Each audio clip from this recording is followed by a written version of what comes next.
kasih kerana terus setia bersama dengan TV3. Assalamualaikum, salam sejahtera, selamat petang kepada anda semua penonton Hello Doktor. Hari ini bertemu lagi kita pada 27 Februari 2022. Hari kedua terakhir untuk bulan 2 ini, harapnya semua kekal ceria, kekal sihat walafiat insya-Allah. Dan saya pasti ada dalam kalangan anda berada di negeri-negeri yang sekarang ini cuacanya agak tidak menentu. Sekarang ini di Lembah Kelang sendiri pun cuacanya agak mendung dan difahamkan di pantai timur keadaan agak buruk ketika ini, dan mungkin anda ada ahli keluarga yang berada di sana. Kita doakan yang terbaik untuk mereka dan bantu selagi kita boleh, dan semoga keadaan kembali baik seperti sedia kala secepat mungkin insya-Allah.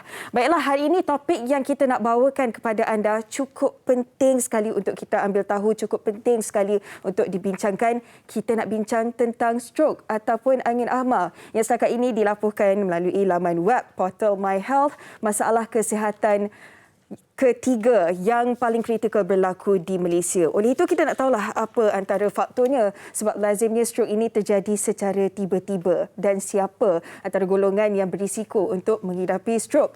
Okey, kalau anda ada pengalaman yang ingin dikongsikan ataupun soalan yang ingin diajukan kepada tetamu kita pada hari ini, anda boleh terus komen di ruangan Facebook Hello Doktor TV3 ataupun boleh terus telefon kami 0377261603. Okey, baiklah. Di studio Hello Doktor hari ini kita bersama dengan Dr. Safia Sapuan, pakar perunding neurologi Jabatan Perubatan Hospital Sungai Buloh. Apa khabar Doktor? Terima kasih kerana bersama kita hari Ahad ni. Alhamdulillah, sihat. Alhamdulillah. Okey, Doktor pun ceria saja. Kita dah berbual sebentar tadi. Jadi sebagai permulaannya, Doktor, sebagai mukadimahnya, apa perkara asas dalam bahasa mudah yang penonton kita perlu tahu tentang stroke, Doktor? Okey, topik yang terlebih dulu saya ucapkan terima kasih kepada TV3 kerana menjemput Kementerian Kesihatan Malaysia lah ya, yang telah mewakilkan saya untuk menjadi panel kita hari ini. Ya, panel di rancangan kenali gejala stroke ya, apa itu stroke. Okey, stroke saya rasa ramai yang kenal sebagai di kalangan masyarakat kita angin akmar ya. Kalau dulu kita kenal stroke sebagai angin akmar, tetapi kita nak ajar kita punya masyarakat supaya kenali stroke dengan panggilan stroke ya. So apa itu stroke sebenarnya ya? Stroke kalau definisi dia adalah gangguan kepada otak tu sendiri yang boleh menyebabkan gejala-gejala yang kita akan bincangkan nanti ya. Dia kebiasaannya dia akan kalau kita akan panggil stroke tu, dia mengambil melebihi 24 jam. Okay. Ya, sebab kita ada satu lagi jenis stroke yang boleh pulih dalam masa sebelum 24 jam. Yang kita kenali sebagai di masyarakat kita minor stroke ya. Stroke kecil lah kalau kita translatekan. Jadi stroke memang seperti yang Cik Awa beritahu tadi, dia merupakan penyebab ketiga kematian di Malaysia ya, sehingga hari ini. Dan dia menyebabkan morbidity, maksudnya ketidakupayaan yang sangat tinggi ya, untuk setiap kes stroke ya. Sebahagian daripada mereka ya tidak dapat menjalankan kehidupan mereka seperti biasa ya, dan di kalangan mereka terutamanya di bawah 60 tahun. Jadi mereka ni adalah sumber ya, yang masih bekerja, sepatutnya memberi ekonomi, menyumbang ekonomi kepada negara. Tapi mereka ini yang kebanyakan yang menghidap stroke, yang mendapat serangan stroke. Jadi kita boleh tengok macam mana betapa pentingnya stroke ni lah. Kita elakkan stroke daripada berlaku. Ya, itu yang kita bimbangkan Doktor. Sebab lazimnya kita tengok mereka ni gaya hidupnya aktif seperti biasa saja. Tanda-tanda mungkin tak ditunjukkan ataupun kita sebagai orang luar lah kita tak nampak dari peringkat awal. Okey, baik Doktor, sebelum kita sambung, kita nak saksikan dulu laporan tentang statistik stroke di Malaysia. Jom kita saksikan.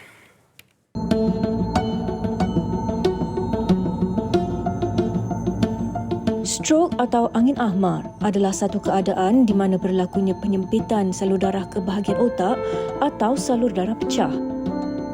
Berdasarkan laporan daripada kajian Monitoring Stroke Burden in Malaysia yang dijalankan pada tahun 2017, sebanyak 150 dalam 100,000 penduduk Malaysia mengalami penyakit stroke dengan purata kemasukan harian ke hospital sebanyak 92 kes. Kajian itu turut melaporkan sebanyak 40% daripada pesakit stroke adalah daripada individu yang berusia 60 tahun ke bawah. Menurut Ketua Pengarah Kesihatan Tan Sri Dr. Nur Hisham Abdullah, Malaysia mencatatkan hampir 32 kematian setiap hari akibat stroke. Semua pihak perlu memainkan peranan dalam membantu pesakit dan penjaganya selain melaksanakan langkah pencegahan serta kawalan bagi memastikan kes penyakit stroke di negara ini dapat dikurangkan. Okey, kalau kita dengarkan angkanya tadi, doktor, memang cukup membimbangkan dan apa yang buatkan saya terkejut sedikit, 32 sehari kira-kira dalam kalangan rakyat Malaysia ini mati disebabkan stroke. Oleh itu, doktor, kita nak tahulah siapa antara golongan yang berisiko untuk mengidap stroke, doktor. Terima kasih atas soalan itu. Ada beberapa risiko untuk mendapat penyakit stroke ni, serangan stroke ya. Antaranya kalau saya rasa di kalangan masyarakat kita memang arif pun sebenarnya mereka tahu penyebab utama stroke adalah antaranya darah tinggi, ya, tekanan darah tinggi yang tidak dikawal, ya, diabetes yang tidak dikawal, kolesterol, tahap kolesterol yang tinggi, ya, berat badan yang berlebihan, obesiti, ya, gaya hidup yang tidak sihat. Baik. Ya, itu antara penyebab, dan jangan lupa ini masalah yang sangat besar juga, iaitu merokok. Okey. Kita masih gagal untuk menurunkan rokok ni, ya. Satu masalah yang sangat besar. So ini antara sebab-sebab yang kita kata yang kita boleh ubah, ya. Dan ada satu lagi sebab yang kita tidak boleh ubah. Ya, antaranya usia, faktor usia, ya. Semakin kita meningkat, risiko untuk mendapat stroke itu semakin tinggi. Ya, yang kedua, sekiranya kita mempunyai keluarga yang di kalangan keluarga kita, ya, yang mempunyai yang pernah ada stroke, ya. Jadi chances untuk kita mendapat stroke pun tinggi. Ya. Yang juga kita tidak boleh ubah kalau di kalangan lelaki faktor dia lebih tinggi, ya. So kita tidak boleh ubah yang itu. Ya. Atau satu lagi, ethnicity. Etnik juga sangat penting, ya. Memang dia telah diakui, ya, mereka yang di kalangan Indian, ya, di kalangan African, Black lah, di kalangan kumpulan yang dia risiko dia lebih tinggi daripada golongan yang lain. So ada dua lah, maksudnya ada faktor yang kita boleh ubah dan ada faktor yang kita tidak boleh ubah. Jadi kita kena fokus pada faktor yang kita boleh ubah dan kita kena sama-sama jaga supaya serangan stroke tu kurang. Ya, faktor yang tak boleh diubah, keturunan dan juga usia. Maksudnya kita boleh mencegahlah, kita boleh berjaga-jaga lagi. Tapi tadi doktor ada sebutkan darah tinggi, kencing manis, diabetes, obesiti, itu yang boleh dikawal. Jadi kita nak tahu tentang darah tinggi dulu, doktor. Kaitannya dengan stroke macam mana? Okey, sekiranya seseorang itu mendapat didiagnos sebagai darah tinggi, hypertension, ya, jangka masa panjang dia akan mengubah dinding saluran darah. Ya, jadi dia boleh menyebabkan saluran darah pembekuan dekat saluran darah tersebut, ataupun sekiranya tekanan darah terlalu tinggi dia boleh menyebabkan saluran darah pecah. Ya, dia boleh menyebabkan dua yang berbezalah. Pendarahan, darah tinggi yang tidak boleh dikawal, dia akan menyebabkan pecah, dan pendarahan stroke pendarahan yang kita panggil. Yang satu lagi ischemic stroke lah. Ya. Okey. Baik, doktor. Kita pun ada soalan dari penonton kita di Facebook. Okey, hello doktor. Kawan saya bacaan tekanan darah dia 220. Ada kemungkinan ke kena stroke? Dari Hamdan Arsad, doktor. Bacaan tekanan darah 220, doktor. Okey, tekanan darah 220. Untuk tekanan darah yang normal, ya, kita tekanan darah kita ada sistolik dan diastolik, ya. So untuk ini kemungkinan besar adalah sistolic blood pressure lah. So kalau kita biasa pergi ke klinik, dia kan akan tulis satu atas per bawah kan. So kemungkinan ini yang atas lah. Ya, 220 sistolik. Ini memang terlalu tinggi. Oh. Ya. Ini kalau kita panggil emergency ni. Emergency. 220 emergency. Emergency. Jadi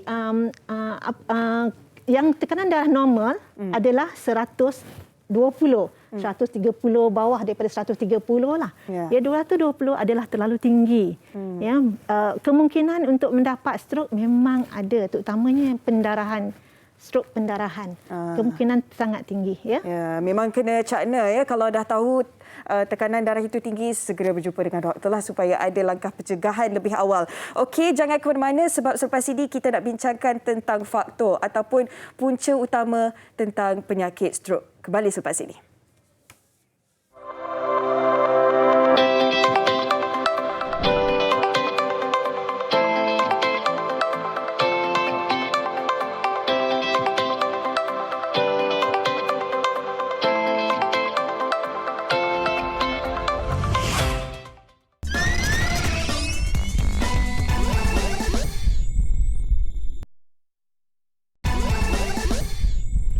Kembali lagi di Hello Doktor TV3 dan kepada anda yang baru saja menonton, hari ini kita bincangkan tentang penyakit stroke. Sebentar tadi doktor pun sudah kongsikan secara asas dia tentang stroke, apa yang perlu kita tahu, dan sekarang ini kita nak bincangkan tentang faktor-faktornya, tentang punca-puncanya. Dan kepada anda kalau ada pengalaman yang ingin dikongsikan, buah fikiran ataupun soalan yang ingin diajukan kepada tetamu kita pada hari ini, Dr. Safia Sapuan, pakar perunding neurologi Jabatan Perubatan Hospital Sungai Buloh. Anda boleh komen di ruangan Facebook Hello Doktor TV3 ataupun boleh saja telefon kami 0377261603. Okey, baik doktor, kita nak tahu punca faktornya dulu doktor. Okey, terima kasih. Seperti yang kita bincangkan sebentar tadi, faktor yang boleh menyumbangkan kepada stroke yang kita bincang tadi, yang boleh ubah dan tidak boleh ubahlah. Jadi apa yang kita perlu adalah jaga faktor-faktor yang kita boleh ubahlah. Ya, tekanan darah perlu dijaga dengan baik. Ya, seelok-eloknya sekiranya kita pergi ke klinik, kita kena tahulah tekanan darah kita berapa ya. Kita kata normal tekanan blood pressure, systolic blood pressure adalah 130, 140 dan ke bawah. Ya, diastolik pula 90 dan ke bawah. Itu adalah normal kita kata ya. So diabetes kena jaga dengan baguslah.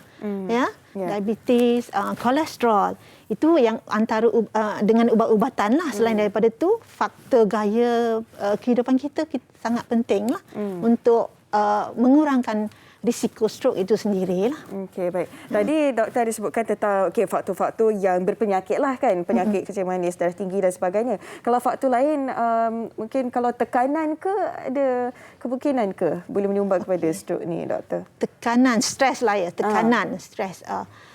Stres sendiri itu adalah sesuatu yang tidak sihat. Ya. Dia bukan sekadar boleh menyebabkan stroke, sebab stres itu akan menyebabkan inflamasi kepada saluran darah kita juga. Ya, itu akan menyebabkan perubahan-perubahan pada fiziologi saluran darah dan boleh juga menyebabkan berjenis-jenis penyakit lah. Stroke salah satunya, ya, betul. Ya, dan lain boleh menyebabkan serangan jantung ya, kalau stres tu, dan dia juga boleh menyebabkan kemurungan. Ya, jadi faktor-faktor ini semua kena kawal lah. Stres sangat penting lah bagi saya. Ya. Maksudnya kalau tekanan tu dia menyumbang kepada penyakit-penyakit lain juga. Maksudnya perlu dikawal. Tapi yang lebihnya, faktor yang utamanya mereka yang sudah ada penyakit inilah yang doktor sebutkan. Ya, mereka yang dah ada penyakit, memang terutamanya kena kawal penyakit mereka. Ya, kena ambil tahu ubat-ubat sekali lah. Dan mereka yang tidak ada penyakit tetapi ada faktor keluarga. Ya, sekiranya keluarga pernah kena dalam keluarga, ibu ayah ke, adik-beradik ke yang pernah ada stroke. Ya, jadi faktor kita punya kebolehan, kebarangkalian untuk mendapat stroke tu tinggi daripada orang lain yang tidak ada. Jadi itu kita kena ambil kira lah. Ya. Okey, baik. Doktor, kita ada rakan selebriti kita nak bertanyakan soalan kepada doktor ya. Okey, apa yang nak ditanyakan tu?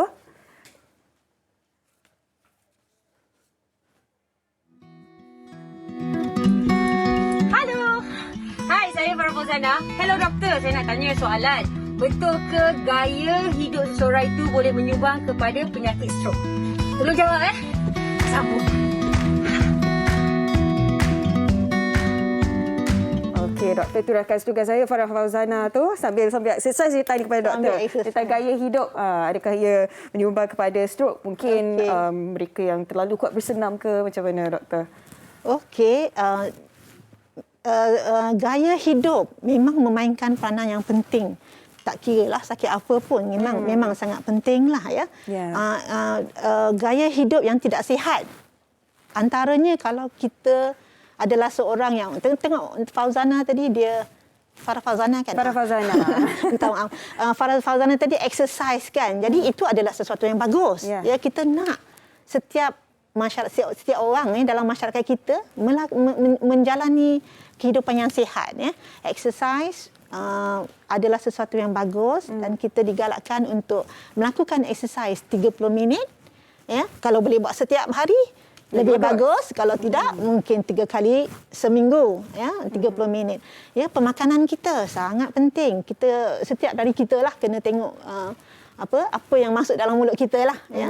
Ya, antaranya makanan-makanan yang manis ya, yang boleh menyumbang kepada diabetes menyumbang kepada stroke. Ya, makanan-makanan yang bergaram, kita makanan kita sangat sedap. Ya, sangat sedap ya, makanan dekat Asia ni memang macam-macam ada. Macam-macam ada. Tapi penyakit pun banyaklah sebenarnya ya. So makanan yang kita kena kurangkan garam di dalam makanan kita untuk mengelakkan tekanan darah kita lebih tinggi. Ya, so kalau kita nak senang kata, jangan letak sos, kicap ya. Itu semua adalah penyumbang garam yang tinggi. Ya, selain daripada itu pengambilan alkohol yang tinggi. Ya, pengambilan makanan fast food lah. Ya, makanan bergoreng. Fast food tu, makanan yang bergoreng-goreng itu sebenarnya adalah penyumbang kepada kolesterol. Ya, itu yang terutamanya. Okey, baik doktor. Dan lupa satu, merokok. Merokok. Tolong berhenti merokok. Mencabar tu doktor, nak berhenti ataupun nak suruh berhenti tu. Sangat. Okey doktor, dan lazimnya biasanya lah kalau kes-kes yang kita dengar stroke ni berlaku secara tiba-tiba. Tak ada tunjuk tanda-tanda awal pun. Lazimnya kalaulah ada tanda-tandanya, apa antaranya? Simptom-simptom dia doktor. Stroke memang dia datang tiba-tiba, memang tiba-tiba. Tapi maksudnya tiba-tiba kalau seorang ni sihat kan? Sihat. Tiba-tiba dia rasa kita senang supaya orang masyarakat kita kenal apakah tanda-tanda stroke. Kalau dalam English kita letak BEFAST, BEFAST. B kita bagi untuk balance, maksudnya kalau pergerakan kita tiba-tiba ya, daripada elok jalan tiba-tiba kita rasa macam pening, kenapa kita tak stabil, terhuyung-hayang ya, itu satu B ya. Atau kalau dalam bahasa Melayu kita letak permata, P lah tu, pening ya. B E untuk eye, untuk penglihatan. Jadi kalau kita ada tiba-tiba gangguan penglihatan ya, tengah cakap tiba-tiba tak nampak. Itu tiba-tiba kabur atau tak nampak. Ya, sebelah aja ke ya, biasanya sebelah ya. Tiba-tiba itu tanda satu lagi. Ya.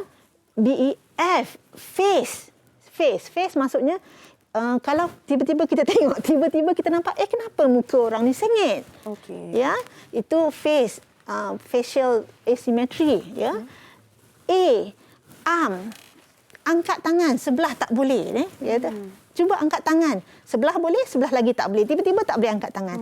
Itu tangan. FAS apa ya? Jap. Lupa. T doktor ingat? T kena telefon. T kena telefon, tu langkah yang emergency ni lah. Ya, lupalah saya. Tak apa doktor, kita akan kembali dekat S kejap lagi. Tapi kita dah tahu yang asasnya kan BEFAT. Okey, tapi doktor lazimnya saya dah ingat balik. Dah ingat dah? Speech. Saya ni terlupa pula. Speech. Ya, speech maksudnya tiba-tiba pertuturan. Ya, dia sama ada tidak jelas ya, atau tidak boleh bercakap. Ya, atau dia cakap, kita tanya lain, dia jawab lain. Macamnya ayat tu tidak sempurna. Dia cakap satu atau dia cakap yang tidak berkaitan langsung. Itu mungkin antara tanda-tanda stroke lah. So be fast. So kalau ada tanda-tanda ni, tolong tekan telefon, angkat telefon, dan telefon 999. Ya, boleh beritahu dekat pengendali mungkin stroke. Sangat penting. Ya. Sebab itu boleh menyelamatkan nyawa. Kadang-kadang bila tuhuyung hayat tu agak pening-pening biasa saja kan. Tapi kalau berlaku secara kerap maksudnya itu dah kena risau ya. Ya, kebiasaannya dia akan bersama dengan gejala lain. Tidak semestinya ada BEFAS, tidak semestinya ada 5 ya. Tapi dia boleh bersama-sama. Dan sepanjang khidmat doktor dalam bidang ini kan lazimnya mereka punya faktor yang kebiasaannya apa kalau di Malaysia ataupun dalam kalangan pesakit doktor sendiri? Memang mereka ada antara kelima-limanya lah.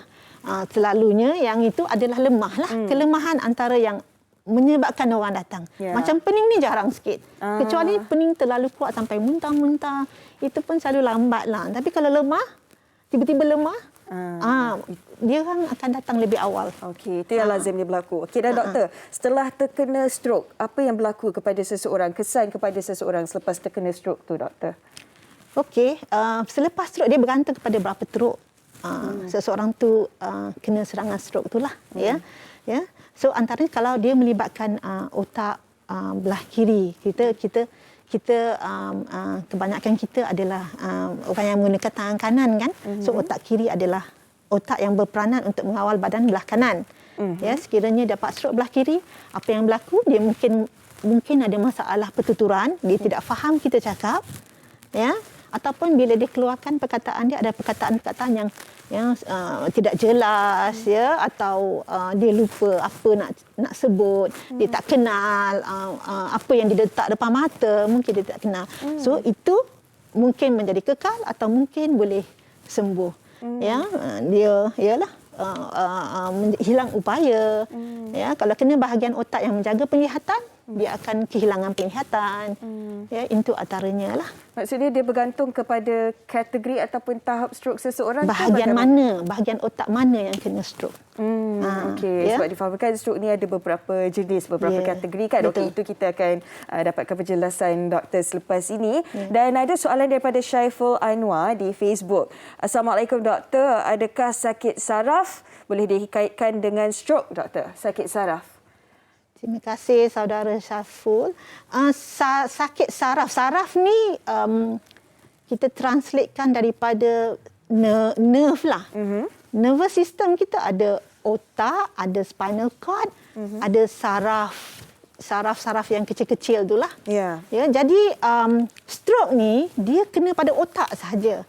Jadi kalau penyakit saraf yang saudara tu bertanya melibatkan spinal cord misalnya, dia akan menyebabkan gejala lain lah.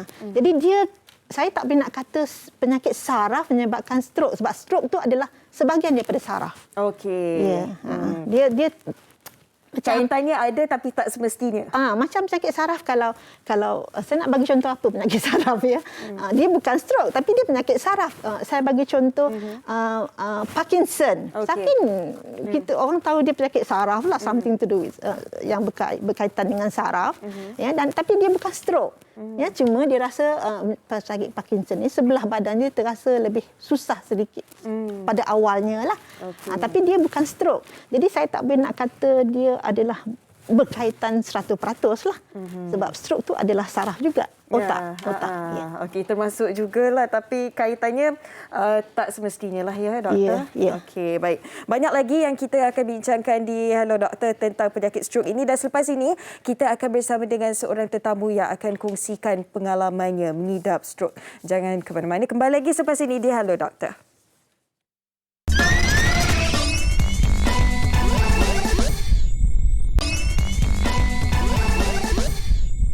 Kembali di Hello Doktor, dan saya nak ucapkan terima kasih banyak-banyak kepada anda yang kongsikan pengalaman, bertanyakan soalan di Facebook kami Hello Doktor, dan insya-Allah soalan-soalan yang terpilih akan kita ajukan kepada Dr. Supiah ya. Okey, dan tadi doktor dah kongsikan tentang faktor-faktornya, dan kebanyakannya pesakit-pesakit doktor pun mereka yang mengidap darah tinggi, mereka yang mengidap kencing manis, dan ada beberapa juga faktor-faktor lain. Okey, dan sekarang ni doktor, kita nak faham tentang jenis-jenis stroke. Rupanya ada beberapa beberapa jenis dan kategori-kategorinya, doktor. Doktor pun awal tadi ada sebut major dan juga minor stroke, doktor. Ya, betul. Okey, secara umumnya stroke kita boleh bahagikan kepada dua, ya. Satu, stroke iskemia, ya, dan yang kedua pendarahan lah, stroke jenis pendarahan. Stroke iskemia adalah majoriti adalah tergolong dalam stroke iskemia. Lebih kurang 85% adalah stroke iskemia dan selebihnya adalah disebabkan oleh pendarahan. Apa maksud stroke iskemia tu? Disebabkan oleh saluran darah tu tersumbat disebabkan oleh clot lah, tersumbat dan menyebabkan darah tidak dapat mengalir ke bahagian otak yang dialirkan oleh saluran darah tersebutlah dan menyebabkan stroke itulah. Dan yang saya sebut tadi minor major tu dia sekadar major stroke itself adalah selepas 24 jam masih ada tanda itu adalah stroke. Yang kurang daripada 24 jam dia ada gejala, lepas tu dia sembuh. Okay. Maksudnya dia sembuh betul-betul pulih 100%, kurang daripada 24 jam. Kita panggil, kalau dulu kita panggil minor stroke lah. Okey. Ya, minor stroke minor. Tapi sekarang ni kita lebih panggil kepada transient ischemic attack. Ya, transient tu kalau kita translate, ialah sebentar lah. Transient kan sebentar. Sebentar saja. Transient ischemic tu, ischemic lah serangan iskemia. Transient ischemic attack. So dia akan sembuh. Tapi walaupun dia adalah transient ischemic attack atau minor stroke, kebarangkalian untuk seseorang itu mendapat stroke selepas 3 bulan tinggi. Tidak dirawat. Walaupun sementara dalam 24 jam hilang. Walaupun 1 jam dia sembuh seperti kita ingat bila kita dah sembuh, kita tak risaulah kan. Kita tak adalah pergi ke hospital ke klinik kan. Tak, sebenarnya mereka ni mempunyai chances untuk dapat stroke. Ya, yang tinggi sekiranya tidak dirawat. Ya. Okay. Dan tadi pun doktor ada kongsikan antara tanda-tandanya muka macam herut sikit kan. Itu tergolong dalam major ataupun minor? Dua-dua boleh. Dua-dua boleh jadi. Boleh. Okey, kita nak doktor sambung selepas kita saksikan bingkisan ini tentang Adibah Noor, seorang selebriti, seorang penyanyi dan juga pelakon yang pernah mengidap Bell's palsy. Jom kita saksikan.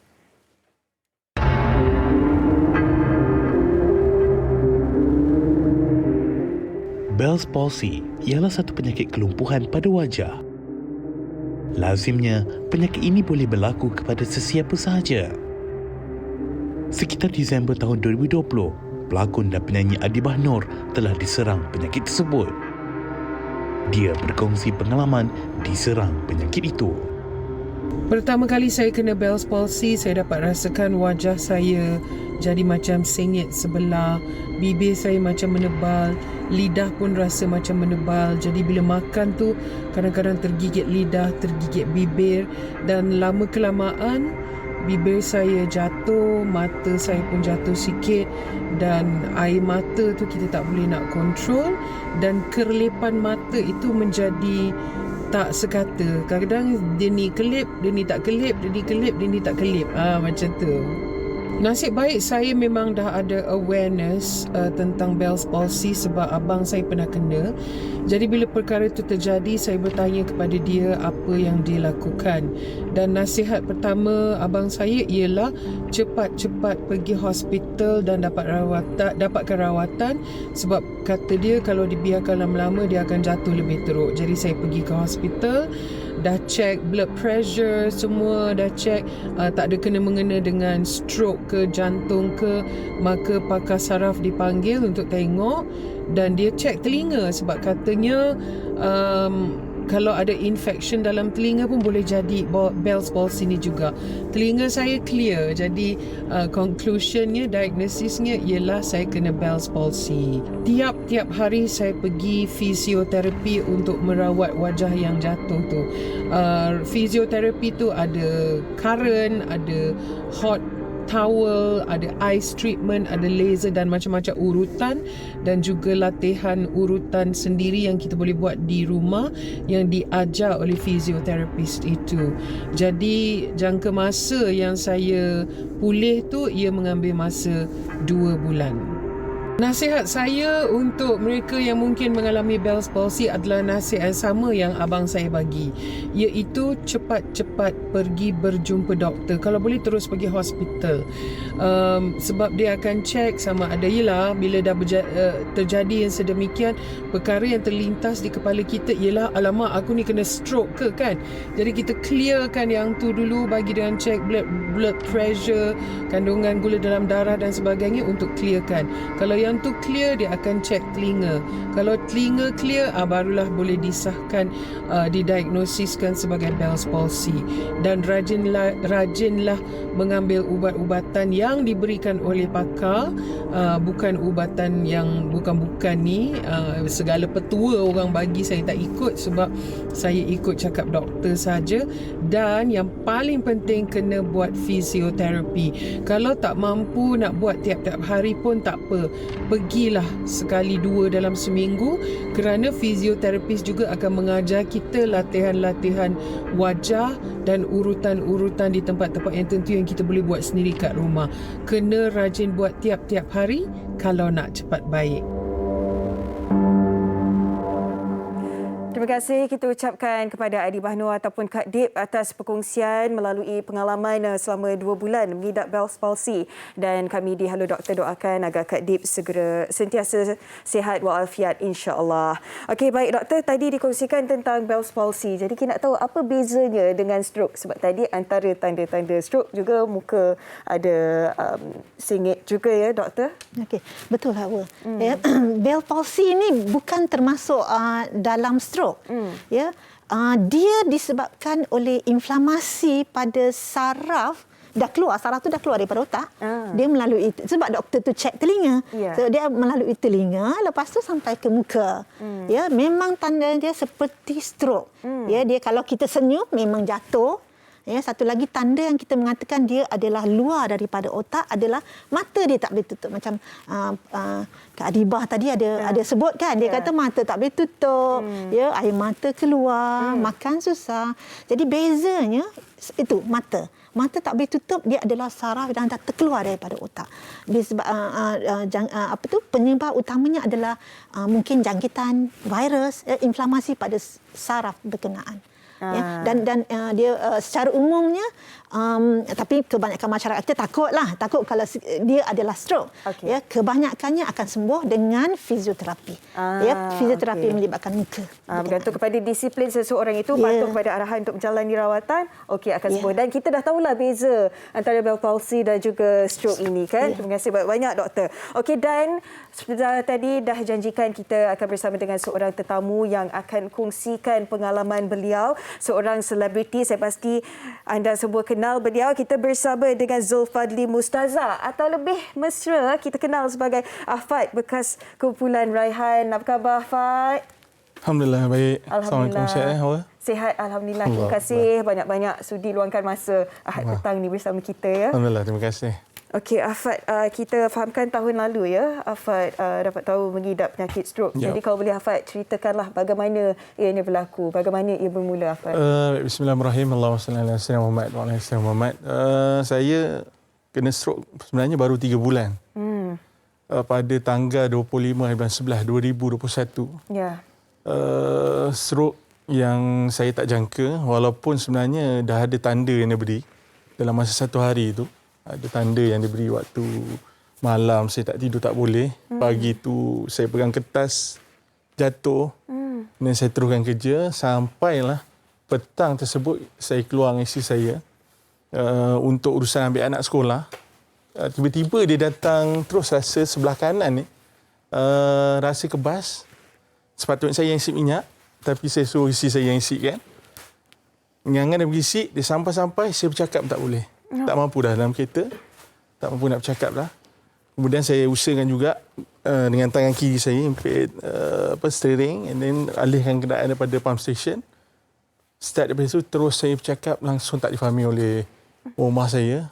Jadi dialah yang menelefon ayah dan ibu saya, dan kemudian menelefon ambulan untuk urusan seterusnya lah.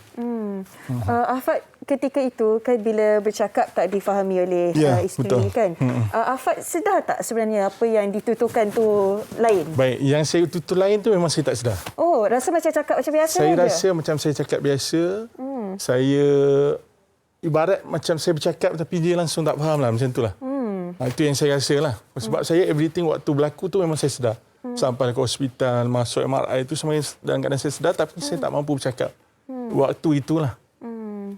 Okey, Afat, kalau boleh, kalau sudi dikongsikan, Afat ada apa-apa masalah kesihatan lain ataupun? Baik, maklumlah kita ni banyak libat dengan event. Jadi nak jadikan cerita, waktu berlaku tu memang saya ada beberapa event yang melibatkan masa tidur saya tak cukup.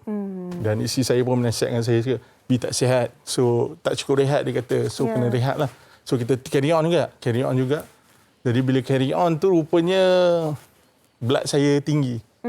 Penat satu, tak cukup rehat, and blood saya tinggi, dan ketika saya kena stroke, saya punya blood 230. Macam doktor sebut tadi, saya dengar tadi tentang blood yang 200, saya dengar patut 200 memang kena pergi doktor lah. Kan? So sebenarnya benda ni yang tak ada dalam diri saya lah. Kefahaman tentang sepatutnya bila blood tu tengah tinggi, sepatutnya you all kena terus pergi klinik. Ataupun mana-mana klinik kesihatan dekat untuk membantu merendahkan balik tekanan lah. Tapi itu cerita teknikal lah. Tapi hakikat sebenar maksudnya diri saya memang, orang kata memang tak ada ilmu bab tu. Kita teruskan dan itulah yang terjadi sampai inilah. Sebab tekanan dah tinggi, kerja pula masa tak menentu, tak cukup rehat. Betul. Dan doktor, macam mana kalau kita nak kaitkan tekanan darah ini, rehatnya tak cukup dan risikonya pula, doktor? Okey. Gembira tengok Afat boleh berjalan sihat, alhamdulillah ya. Okey, seperti saya sebut tadi awal-awal ya. Tekanan darah tinggi memang kena kawal, bukan sebab stroke saja. Ya, tekanan darah yang melebihi normal yang berpanjangan boleh memberi kesan lain ya kepada jantung tu sendiri, kepada buah pinggang tu sendiri dan of course stroke lah. Ya. Jadi macam saudara Afat, tekanan darah terlalu tinggi itu memang dia telah menyebabkan pendarahan dalam otak. Saluran darah dia telah pecah dan beliau mendapat stroke lah. Belah kanannya. Saya belah kiri. Yalah, maksudnya belah kanan yang lemah. Belah kanan yang lemah. So, saudara Afat ada semua gejala dia kan. Tidur, stres memang sesuatu yang sangat penting untuk dijaga lah. Saya selalu beritahu kat pesakit saya kena cukup tidur. Ya, kita kena tackle stres kita ya. Kalau kita ada stres, cuba pergilah cara untuk hilangkan stres tu, pergi jogging ke, itulah hidup sihat tu. Berjogging ya, pergilah kalau suka pergi berjalan ya. Spa itu cara untuk mengurangkan, menangani stres. Sebab stres itu sendiri akan menaikkan tekanan darah. So kalau kita dah ada blood pressure, ya katalah tekanan darah kita 150, katalah ya. Kita ada stres, kita tak cukup tidur, macam saudara Afat tak cukup tidur, ya of course dia akan naik lagi. Ya, itu yang boleh menyebabkan dia pecah. Ya, tapi bukan semuanya pecah lah. Ya, ada yang jadi satu lagi yang iskemia. Ya, dan saudara Afat telah ada semua. Tu kita nak community, kita masyarakat kita sedar gejala yang awal ni ya. Macam saudara Afat, dia dah ada bangun, dia dah rasa sebenarnya dalam masa satu hari. Salam satu hari. So dia dah ada dah warning tu. Ya, pegang kertas jatuh. Ya, kebas-kebas ya. Sebab kita nak tahu awal sebab kita nak rawat awal. Ya, sebab ada benda yang kita boleh reverse. Sebab kalau boleh nak kembali seperti biasa secepat mungkin. Betul. Ya, doktor. Okey, banyak lagi yang kita nak tanya kepada Afat juga, macam mana rawatan yang dilalui sehingga kita tengok alhamdulillah sihat walafiat sekarang ini. Tapi kita nak berehat dulu seketika ya. Kembali lagi sampai sini.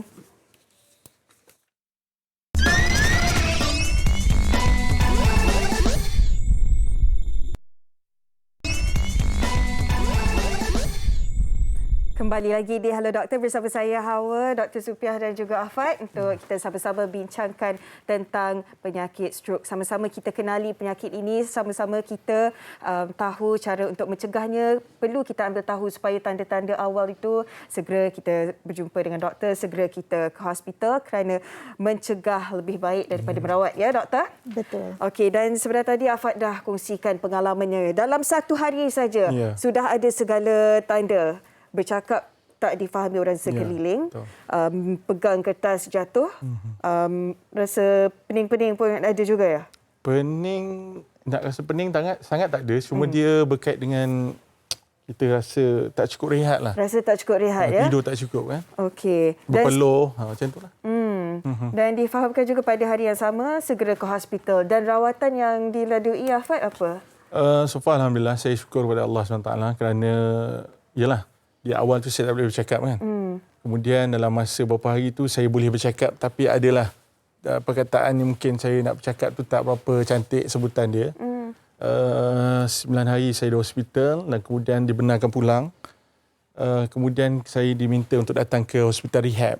Hospital rehab ni lebih kepada untuk fisiologi, fisioterapi dan juga OT berkait dengan brain saya lah, otak lah. Jadi itulah antara yang saya buat. Tapi sebelum saya ke sana, Alhamdulillah Allah bagi kekuatan pada saya mampu untuk berjalan. Dan saya mulakan dengan berjalan tu, keberanian untuk berjalan dulu. Sebelum pergi ke rehab tu, saya dah jalan dulu dah. Jadi kat situlah kata saya punya semangat tu lebih kepada satu diri sendiri. Ya, kita ada tanggungjawab anak masa kecil. Jadi dia banyak pemain yang memperlalu tu. Fikir anak, fikir isteri, macam mana. Yelah, dalam keadaan yang kita tak jangka benda ni akan berlaku. Ya, tiba-tiba. Tiba-tiba. So saya mengharapkan penonton yang sedang melihat ketika ini, yalah, lingkungan umur yang 38 nak pergi 40 agar mengelak benda inilah. Sebab isu ni sebenarnya bagi saya dia berkait dengan juga golongan remaja ini lah. Yang kurang rehatnya, yang tukar timing malam jadi siang. Dengan gamersnya. Yalah, dia rehat tak cukup lah istilah dia. Sebab mild stroke kan banyak doktor hari ni yang kadang-kadang dia orang tak sedar kan, tiba-tiba nak bercakap tak boleh. Dia rasa macam apa aku lupa kau semua benda ni kan. Rupanya itu dah tanda-tanda mild stroke. So hari ni bila berlaku benda tu, saya lebih rasa Allahu Akbar, sangat bersyukur. Allah bagi nikmat kawan kita dan saya rasa saya nak kongsi dengan orang di luar walaupun saya belum sihat sepenuhnya, baru 3 bulan.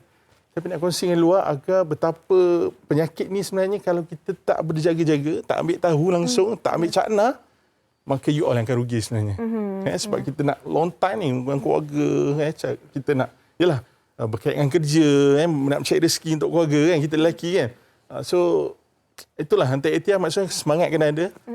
InsyaAllah yang lain Allah akan bantu, insyaAllah.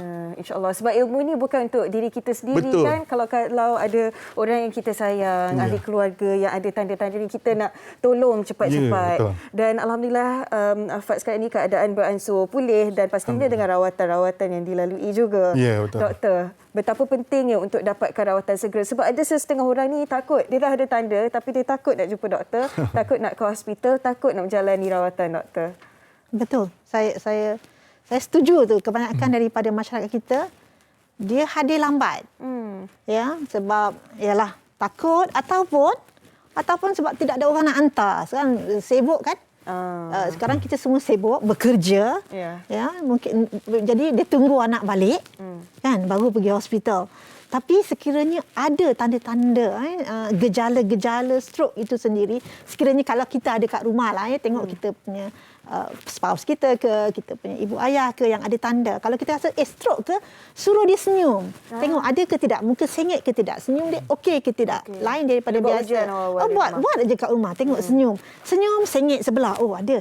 Cuba dia angkat tangan dua-dua. Angkat tangan dua-dua, satu sengit. Oi, kenapa satu sengit? Tak boleh, cuba angkat. Tak boleh. Ataupun tanya macam Afad tadi dia kata dia punya pertuturan terganggu kan. So kita boleh tanya, kat mana sekarang ni, pukul berapa, hari ni apa, tengok dia jawab betul ke tidak. Tanya umur, dia boleh jawab dengan betul ke tidak. Kalau sekiranya ada tanda-tanda ni, sila telefon. Saya kata kan, sila telefon, ambulans akan datang. Sangat penting sebab kita ada rawatan untuk iskemia stroke. Macam Afad adalah pendarahan. Kita nak cakap pasal iskemik stroke stroke iskemia. Ya, kalau awal dalam masa 4 jam, kita ada rawatan yang kita panggil trombolisis, ya, alteplase trombolisis. Kita bagi ubat melalui saluran darah kita yang akan pecahkan darah-darah beku tu dan pulihlah maksudnya. Jadi kita nak golden hours tu sangat penting. Ya, so kita kena panggil ambulans lah. Sebab ambulans tu dia boleh cilok-cilok kan. Sorry. So dia boleh kecemasan kan. Dia akan sampai ke hospital lebih cepat. Ya, dalam golden hours tu kita boleh beri ubat tu. Ya. Sangat penting kena cepat je. Sangat penting. Sebab jangan tangguh lah, doktor. Jangan tangguh lah. Macam saudara Afat dia pendarahan. Jadi kita tidak beri ubat yang itu untuk yang jenis yang apa yang saudara Afat dapat lah. So kita bagi iskemia. Iskemia stroke iskemia kita beri ubat tu. Ya, selain daripada tu sekiranya benda tu berlaku selepas 4 jam tapi dalam masa 6 jam setengah begitu, kita ada pula lain-lain ubatan, trombektomi, kita kata trombektomi, di mana kita gunakan alatan, kita ambil, kita retrieve, kita pull lah clot tu. Ya, jadi ada hospital yang menawarkan rawatan berkenaan. Jadi itu rawatan akut dia. Yang acute treatment tu. So selepas tu adalah ubatan lain dan juga rehabilitasi lah seperti yang saudara Afat lalui. Jadi apa yang boleh kita simpulkan, ada beberapa alternatif, ada beberapa rawatan, tapi yang paling penting dapatkan rawatan dengan secepat mungkin. Okey, baiklah, nampaknya perbincangan kita sudah sampai ke penghujung rancangan, tapi sebelum itu kita nak dengarkanlah kata-kata nasihat daripada Afat, juga kata-kata semangat kepada mereka yang mengidap ataupun melalui apa yang Afat lalui juga, dan betapa pentingnya sokongan daripada keluarga dan orang sekeliling untuk bantu mereka ini segera sembuh, Afat. Baik, insya-Allah kepada pendengar, penonton di doktor ini, Hello Doktor ini, apa yang boleh sebenarnya adalah kekuatan daripada keluarga dan juga rakan-rakan memberi semangat kepada kita, dan kalau boleh janganlah kita cepat jatuh hukum pada kawan-kawan kita ni. Kadang-kadang ada juga yang orang tu baru kena je dia dah terus kata, kau kena redha ni, tak redha lambat baik ni. Jadi benda tu kurang-kurang baiklah. Yang terbaik adalah secara kita doakan, dan yang yang diuji kena kuatkan semangat. Tak ada orang lain yang boleh bantu melainkan diri anda sendiri. Usaha, insya-Allah sampai masa Allah akan bagi sihat. Saya yakin, itu yang saya doa selalu pada Allah. Minta Allah berikan kekuatan balik pada saya, dan alhamdulillah hari ini Allah berikan saya kekuatan. Saya mampu drive hari ini. Saya beritahu kawan-kawan saya mampu drive hari ini, alhamdulillah. So insya-Allah dengan usaha kita, apa saja yang Allah uji adalah satu nikmat. Itu yang saya selalu pegang lah. Satu nikmat daripada Allah. Kita ingat nikmat tu hanya kekayaan. Tidak. Nikmat itu dalam ujian pun satu nikmat. InsyaAllah. Allah akan membantu dan akan memudahkan usaha kita, insyaAllah. Amin, insyaAllah. Terima kasih banyak, Afat. Dan sikit kata-kata nasihat daripada doktor, betapa pentingnya untuk kita cakna tentang stroke ini, doktor, secara ringkasnya. Okey, nasihat saya lah. Amalkan cara hidup sihat. Ya, make sure kalau ada darah tinggi, pastikan tekanan darah kita terkawal. Ya, kalau ada diabetes terkawal, merokok berhenti, kolesterol. Ya, ini semua yang boleh ada ubat-ubatan yang boleh merawat, yang boleh ni. Tapi yang lain ya, gaya hidup sihat, pengambilan alkohol, ya, merokok, saya memang suruh berhenti merokok. Ya, lepas tu amalkan exercise, ya, 30 minit sehari, sama ada 3 kali seminggu, kalau boleh setiap hari.